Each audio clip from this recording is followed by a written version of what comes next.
Tribuners, viral di media sosial, seorang pria menikahi dua wanita sekaligus di Desa Pauh, Kecamatan Rawas Ilir, Kabupaten Musirawas Utara, Provinsi Sumatera Selatan. Pria tersebut bernama Evan Padli, berusia 25 tahun, dan dua pengantin wanita bernama Halimah Leti dan Purnama Linda.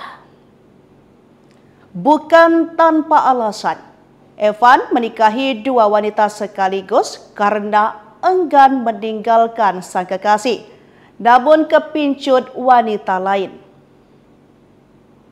Awalnya, Evan telah meminang tunangannya yang berasal dari Desa Pauh bernama Halimah Leti. Lalu seminggu ke depan dengan pacarnya yang dari Palembang, yakni bernama Purnama Linda. Kades setempat bernama Aziz membenarkan hal tersebut.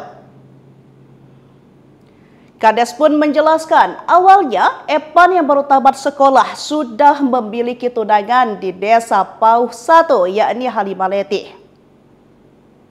Lalu dia merantau kerja di kota Palembang hingga mendapatkan pacar di Palembang, yakni bernama Purnama Linda.